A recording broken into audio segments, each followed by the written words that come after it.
Attention please. This uploading is only for educational purpose. No intention to infringe copyrights. Learning English with subtitles. GPITRAL. Follow us.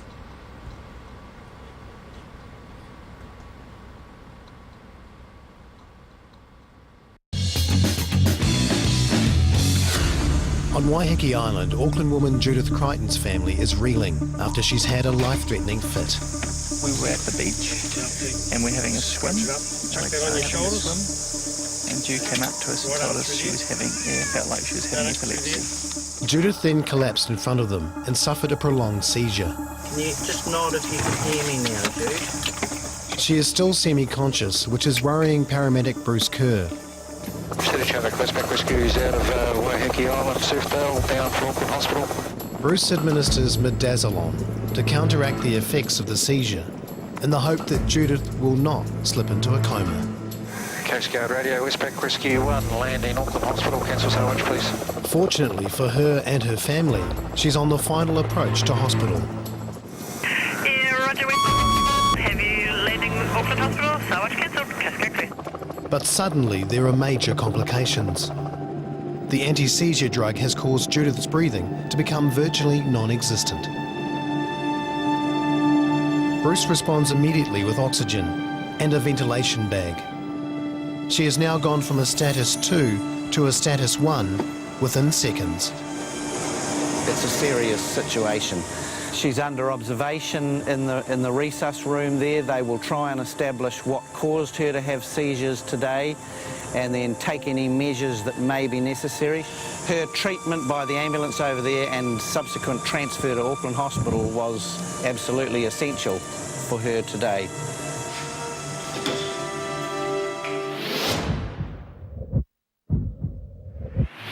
Barbara McDonald was extricated from her rolled vehicle in Colville and is on her way to Auckland Hospital.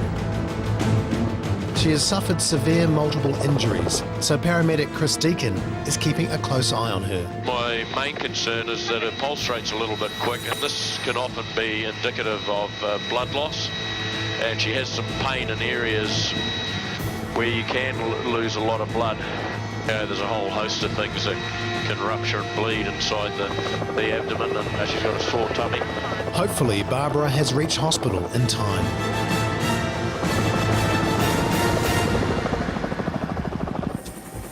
Chris is still very worried and continues to check her condition as they race her into the emergency unit. And do you have any pins and needles in your legs at all?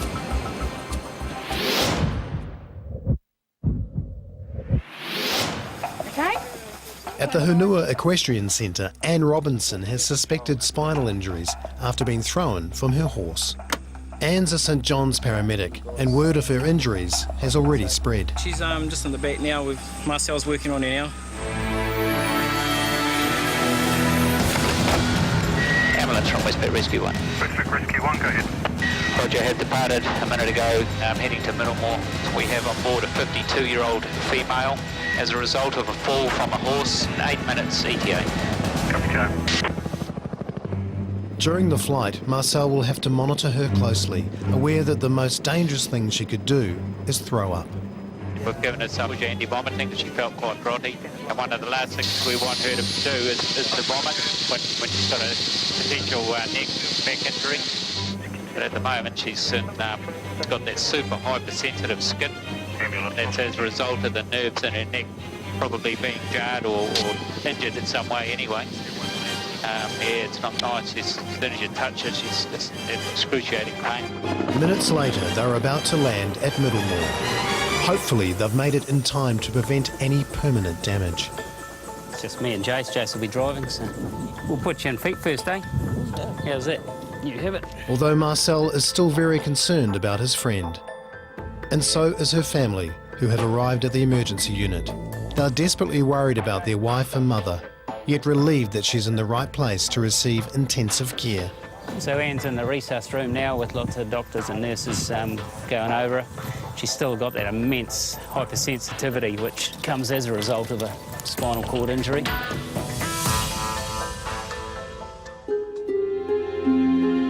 Six weeks later, Anne Robinson is still facing a long recovery after breaking 2 vertebrae and damaging her spinal cord. It was termed a contusion, which is like a bruise, and the aftermath they call spinal cord syndrome. I've still got fuzzy feelings in both hands and my right foot and my right thigh. There's no real treatment, and apparently nerves regenerate at different rates, and so there's no real prognosis. They just don't know. They can't tell you. Every time you ask, it's like, oh, well, we just don't know. Not disabled, just someone recovering. I wouldn't say it's a disability at this stage. You've always got to think that it's going to come right. But for Anne, that's still better than what she felt moments after the fall. Probably the most emotional time was that just after the impact, and that realisation that I wasn't going to get up and bounce and walk away. Yet thanks to the chopper team, those feelings soon passed. Made a huge difference. I mean, I know how Marcel works, we've worked together. It was actually really good that he jumped out of the helicopter. Barbara had 2 broken vertebrae and after several weeks in a body brace is recovering well. Judith spent 24 hours in intensive care and is still undergoing treatment to stabilise her epilepsy. And Anne Robinson is happy to be alive and walking. You just never think it's going to be you that's going to need it. It's always going to be someone else. And I think you're just so grateful that someone's turned up to help you.